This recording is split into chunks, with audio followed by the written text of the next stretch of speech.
Welcome back to official Akhtar Rahman sir YouTube channel. एक नए video में आपका फिर से बहुत बहुत वेलकम है दोस्तों।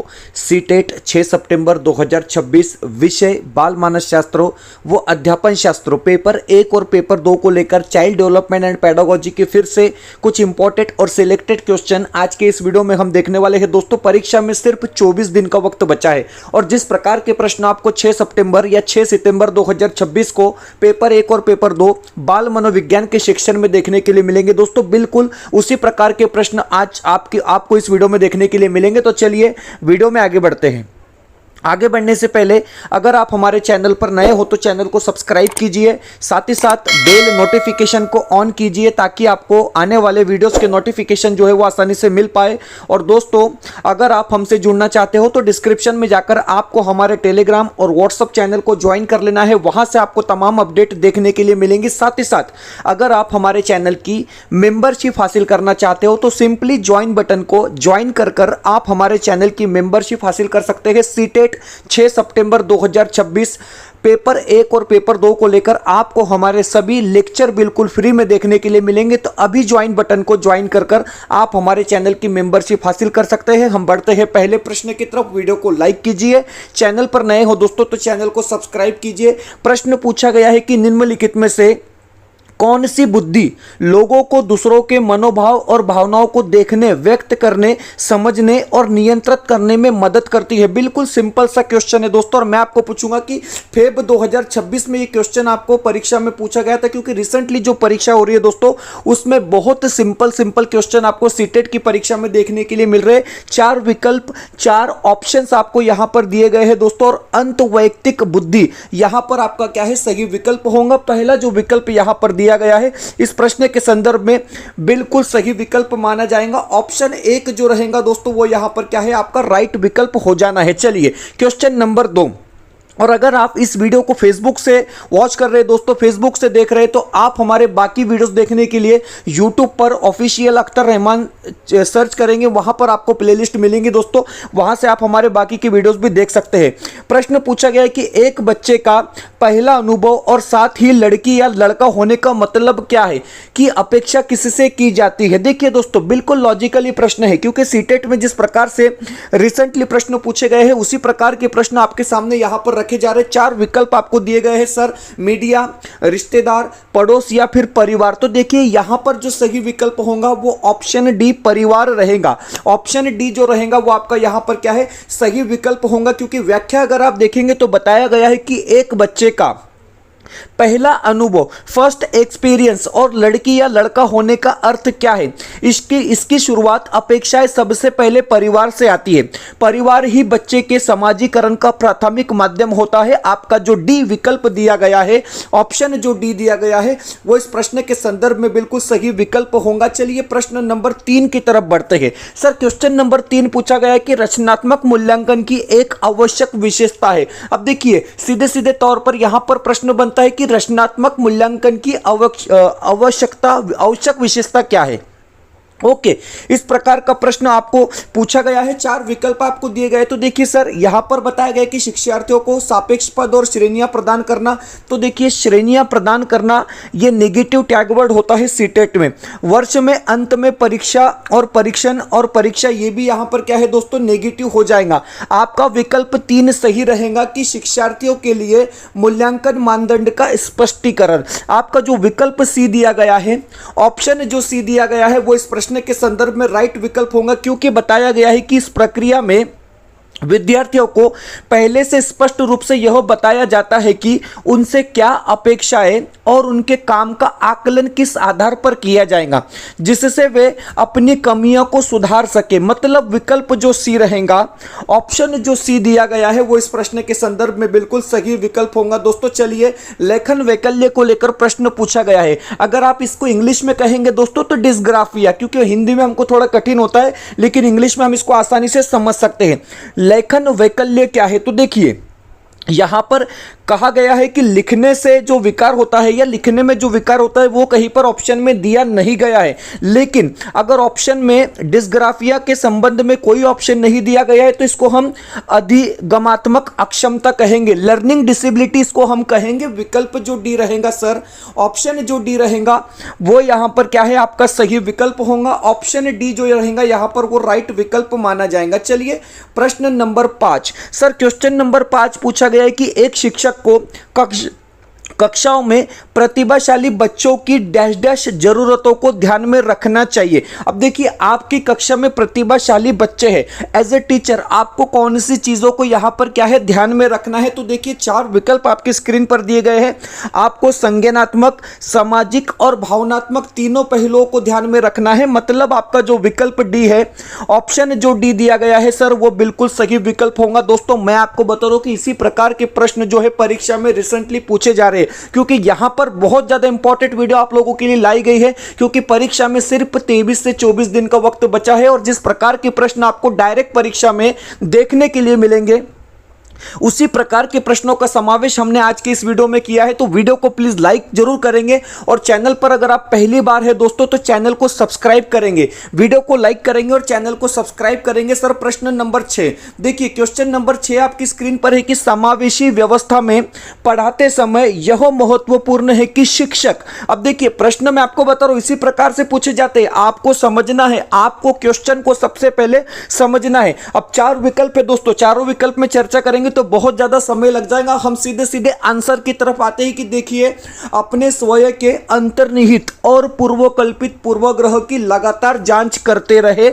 मतलब विकल्प जो बी दिया गया है, ऑप्शन जो बी दिया गया है वो इस प्रश्न के संदर्भ में क्या होगा सर, बिल्कुल राइट विकल्प माना जाएगा। चलिए फिर स्वालीन क्रम को लेकर प्रश्न पूछा गया है। देखिए दोस्तों स्वालीनता को लेकर हम लगातार प्रश्न कर रहे हैं पिछले 2 महीने से। यहां पर प्रश्न है कि स्वालीन क्रम विकार के बारे में निम्नलिखित में से कौन सा कथन सही है। अब यहां पर भी आपको 4 विकल्प दिए गए हैं दोस्तों, 4 ऑप्शंस दिए गए हैं और आपसे पूछा जा रहा है कि सर कौन सा विकल्प सही है। तो देखिए यहां पर अगर आप देखेंगे संवेदी एकीकरण और विनियमन स्वालीन क्रम विकार से जूझ रहे बच्चों की मदद करते हैं। मतलब विकल्प जो बी रहेगा, ऑप्शन जो बी होगा सर, वो इस प्रश्न के संदर्भ में यहां पर क्या है आपका राइट विकल्प होगा। क्योंकि स्पष्टीकरण की अगर आप बात करेंगे तो बताया गया है कि संवेदी एकीकरण और विनियमन बच्चों की मदद करते हैं। स्वालीनता मतलब ऑटिज्म से पीड़ित बच्चों में अक्सर संवेदी प्रसंस्करण की समस्याएं होती है।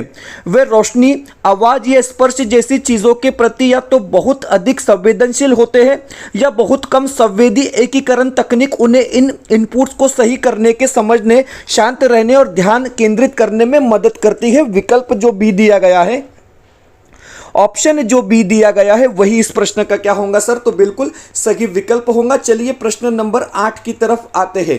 Question number 8 statement type question है दोस्तों। 2026 की परीक्षा में पूछा गया प्रश्न है कि सीखने की अक्षमता वाले छात्रों को पढ़ाने के लिए, जो लर्निंग डिसेबिलिटी जिन बच्चों में होती है उन बच्चों को अगर आप पढ़ा रहे हैं सर, पढ़ाने के लिए निम्नलिखित में से कौन से शैक्षणिक दृष्टिकोण के उदाहरण है। अब देखिए शैक्षणिक दृष्टिकोण कौन से होने चाहिए, क्योंकि आप जिन बच्चों को पढ़ा रहे हैं वो उनमें सीखने की अक्षमता है, मतलब लर्निंग डिसेबिलिटी से वो बच्चे जूझ रहे हैं। अब देखिए यहां पर आपका पहला जो विकल्प है दोस्तों कि बहुसंवेदीय रणनीतियों का उपयोग करना, बहुत सारी रणनीतियों का उपयोग करना या बहुसंवेदीय रणनीतियों का उपयोग करना बहुत ज्यादा जरूरी हो जाता है। तो आपका पॉइंट नंबर 1 या पहला विकल्प सही होगा। आप ऑप्शन में देख रहे हैं तो सिर्फ 2 में जो है पहला विकल्प नहीं दिया गया है, बाकी सब तरफ है। ठीक है, मतलब हमारा विकल्प 2 यहां से हमने खत्म कर दिया है। उसके बाद सीखने के मानकीकृत लक्ष्य। अब देखिए दोस्तों यहां पर सीखने के जो नियम होते हैं उनको बताया गया है, तो नियम को हमने क्या करना है, साइट में कर देना है, क्योंकि लर्निंग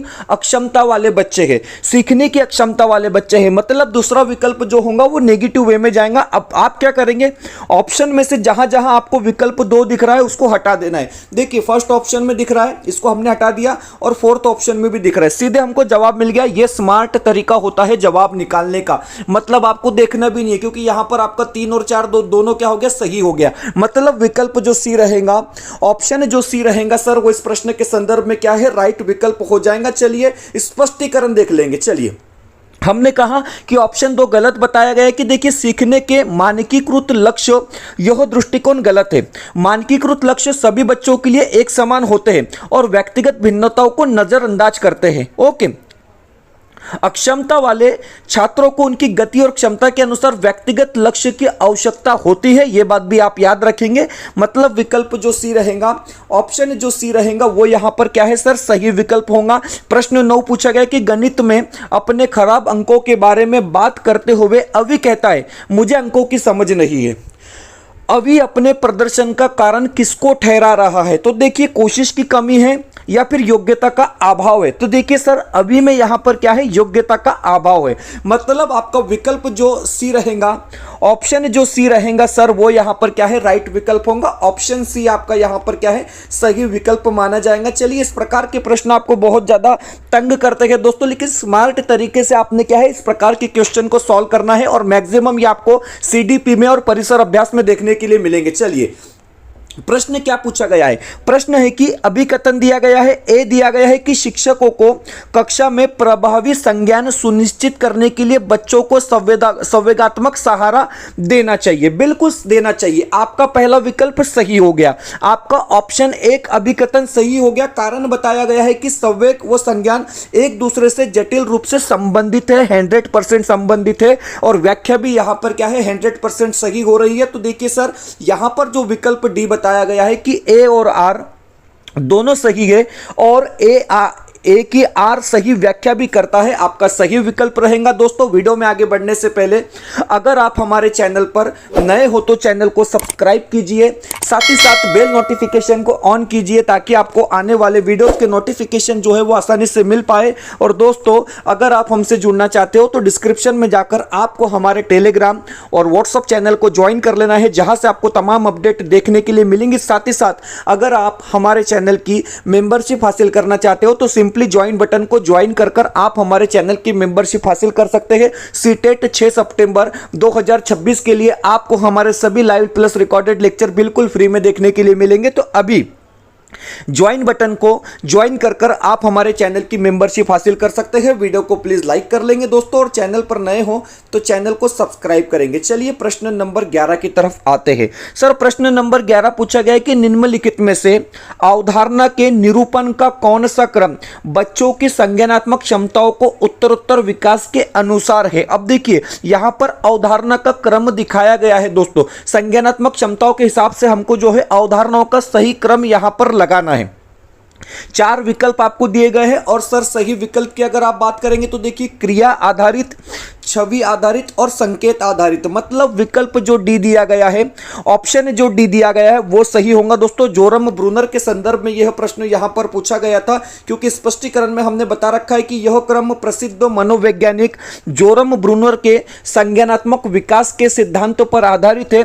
ब्रूनर के अनुसार बच्चे दुनिया को समझने और ज्ञान को निरूपण करने के लिए क्रमिक रूप से 3 चरणों में गुजरते हैं। चलिए आपका जो विकल्प यहां पर दिया गया है सर डी, वो सही होगा। प्रश्न नंबर 12वां क्वेश्चन आपकी स्क्रीन पर है। सर 12वां प्रश्न पूछा गया है, देखिए यहां पर फिर से आपको अभिकथन और कारण बताया गया है। प्रश्न है कि विविध सांस्कृतिक पृष्ठभूमि से छात्रों की जरूरतों को पूरा करने के लिए कक्षा शिक्षण को सांस्कृतिक रूप से उत्तरदायी होना चाहिए। बिल्कुल यहां पर जो आपका पहला विकल्प है वो सही रहेगा। ऑप्शन 1 यहां पर सही दिया गया है। उसके बाद यहां पर बताया गया है कारण में कि कक्षा में समता केवल शब्द हमारा नेगेटिव टैग वर्ड है। मानकीकृत पाठ्यचर्या वो आकलन के द्वारा ही सुनिश्चित किया जाता है, तो ऐसा जरूरी नहीं है। मतलब आपका विकल्प यहां पर आर जो दिया गया है, कारण जो दिया गया है वो गलत होगा सर। मतलब आपका ऑप्शन यहां पर ए सही है और आर गलत है, सही रहेगा। विकल्प यहां पर जो दिया गया है सर वो बी सही होगा। चलिए प्रश्न नंबर 13 की तरफ बढ़ते हैं। सर 13वां क्वेश्चन फिर से उसी टाइप का प्रश्न यहां पर पूछा गया, क्योंकि मैं आपको बता रहा हूं स्मार्ट तरीके से आपको क्या है इसको यहां पर सॉल्व करना है। अभिकथन में पूछा गया है कि जबकि कुछ बच्चे 12 महीने की उम्र में बड़बड़ाना और दो शब्दों के वाक्य बोलना शुरू कर देते हैं, अन्य 20 महीने की उम्र तक ऐसा नहीं कर सकते हैं। तो देखिए यहां पर बिल्कुल सही बात बताई गई है, मतलब अभिकथन यहां पर फिर से क्या हो जाएगा, तो सही हो जाएगा। कारण बताया गया है कि विकासात्मक प्रतिमान केवल सांकेतिक और व्यक्तिगत बच्चों का विकास काफी भिन्न हो सकता है, सही विकल्प चुने, इस प्रकार से प्रश्न है। तो देखिए दोस्तों यहां पर भी केवल शब्द आया है, लेकिन यह सही है, क्योंकि यहां पर इसने बताया गया है कि विकासात्मक प्रतिमान केवल सांकेतिक और व्यक्तिगत बच्चों का विकास काफी भिन्न हो सकता है, जो कि सही भी है। मतलब आपका विकल्प डी भी यहां पर क्या है, सही रहेगा। ए और डी दोनों सही है और व्याख्या भी क्या हो रही है, तो बिल्कुल सही हो रही है। चलिए प्रश्न नंबर 14वां क्वेश्चन, फिर से उसी प्रकार का प्रश्न यहां पर आपको पूछा गया है, अभिकथन और कारण दिए गए हैं। तो देखिए यहां पर जो अभिकथन है सर, वो बताया गया है कि विद्यालय पाठ्यक्रम को विद्यार्थियों के सांस्कृतिक ज्ञान को उचित स्थान और मूल्य देना चाहिए। पहला विकल्प आपका अभिकथन सही रहेगा। उसके बाद कारण बताया गया है कि विद्यार्थियों को उनकी सांस्कृतिक पहचान को बनाए रखने के लिए समर्थन प्रदान करना सीखने की प्रक्रिया को सुगम बनाता है। डेफिनेटली सही है, और हम कहेंगे सर की व्याख्या भी बिल्कुल सही हो रही है। तो यहां पर आपका विकल्प जो सी रहेगा, ए और आर दोनों सही है और व्याख्या भी क्या है, तो बिल्कुल सही हो रही है। आपका विकल्प सी जो रहेगा सर, वो यहां पर क्या है, राइट विकल्प होगा। चलिए बढ़ते हैं प्रश्न नंबर 15 की तरफ। सर 15वां प्रश्न पूछा गया कि समीपस्थ सिद्धांत कहता है कि शेष अवस्था में, अब देखिए शेष अवस्था के संदर्भ में यहां पर 4 विकल्प दिए गए हैं, लेकिन प्रश्न क्या है, प्रश्न पूछा गया है कि समीपस्थ सिद्धांत शेष अवस्था के बारे में क्या कहता है। तो देखिए समीपस्थ सिद्धांत शेष अवस्था के बारे में कहता है कि विकास सिर से पांव तक होता है। मतलब आपका विकल्प जो डी रहेगा सर, ऑप्शन जो डी दिया गया है वो इस प्रश्न का सही विकल्प होगा। ऑप्शन डी सही होगा, क्योंकि समीपस्थ सिद्धांत तो विकास शरीर के केंद्र से शुरू होकर बाहर की ओर उंगलियां और पैरों के पंजों की तरफ होता है, इसलिए केंद्र के पास होने के कारण अंग हाथ पैर और हथेलियां और पंजे के पंजों की तुलना में पहले और तेजी से बढ़ते हैं। विकल्प सी सही होना चाहिए, विकल्प सी सही होना चाहिए सर, विकल्प सी सही होना चाहिए। यहां पर करेक्शन है, विकल्प सी में बताया गया है कि अंग हाथ और पैरों की तुलना में तेजी से बढ़ते हैं। विकल्प सी इस प्रश्न का सही विकल्प माना जाएगा। ऑप्शन सी जो रहेगा वो यहां पर क्या है, आपका राइट विकल्प होगा। दोस्तों आप आपकी स्क्रीन पर देख सकते हैं कि सीटेट सितंबर 2026 मतलब 6 सितंबर 2026 के लिए क्वेश्चन सेट अवेलेबल है। हमने पेपर 1 और पेपर 2 के लिए यहां पर डिफरेंट क्वेश्चन सेट बनाए हैं दोस्तों, क्योंकि डिफिकल्टी लेवल के अनुसार यहां पर यह प्रश्न पत्रिका आप लोगों के लिए तैयार की गई है और परीक्षा में सिर्फ 23 से 24 दिनों का वक्त बचा है दोस्तों। जिस प्रकार से प्रश्न संच हमने यहां पर सेट किए हैं, सीधे तौर पर आपको इसी प्रकार के प्रश्न जो है 6 सितंबर 2026 को परीक्षा में देखने के लिए मिलेंगे, क्योंकि प्रत्येक प्रश्न जो है हमने महत्वपूर्ण यहां पर ऐड किया है। आप आपकी स्क्रीन पर देख सकते हैं जिस प्रकार से यहां पर पेपर 1 में मराठी पेडागोजी, हिंदी पेडागोजी, बाल मानसशास्त्र, परिसर अभ्यास और गणित पेडागोजी के टोटल 50 प्रश्न पत्रिका आपको 499 रुपए में दी जा रही है दोस्तों, विथ आंसर की दी जा रही है। क्योंकि जिस प्रकार से प्रश्न पत्रिका आने वाली है उसका पूरा आकलन, पूरा ऑब्जर्वेशन करके हमने ये प्रश्न पत्रिका बनाई है दोस्तों। सभी में आपको आंसर की दी गई है, साथ ही साथ मराठी, हिंदी, बाल मानसशास्त्र और समाजशास्त्र पेडागोजी, जिसको हम एसएसटी पेडागोजी कहते हैं, पेपर 2 के लिए आपको सिर्फ 399 रुपए में मिलने वाली है। 440 क्वेश्चन पेपर यहां पर भी आपको दिए जाएंगे दोस्तों, विद आंसर की दिए जाएंगे। और पेपर 1 और पेपर 2 दोनों पेपर अगर आप लेना चाहते हैं तो 699 रुपए में आपको कॉम्बो पैक यहां पर दिया जाएगा पेपर 1 और पेपर 2 के लिए, जिसमें आपको 90 प्रश्न पत्रिका मिलेंगी दोस्तों। मैं आपको बता रहा हूं अभी भी इतना कर लेंगे आप 22-23 दिनों में तो सीटेट की परीक्षा को आप आराम से पास कर लेंगे, क्योंकि सीटेट में आपको नॉलेज लगाना होता है, अपना तर्क और अपना लॉजिक लगाना होता है दोस्तों। स्क्रीन पर व्हाट्सअप नंबर दिया गया है, वीडियो को प्लीज लाइक कर लेंगे और चैनल पर नए हो तो चैनल को सब्सक्राइब कर लेंगे। चलिए,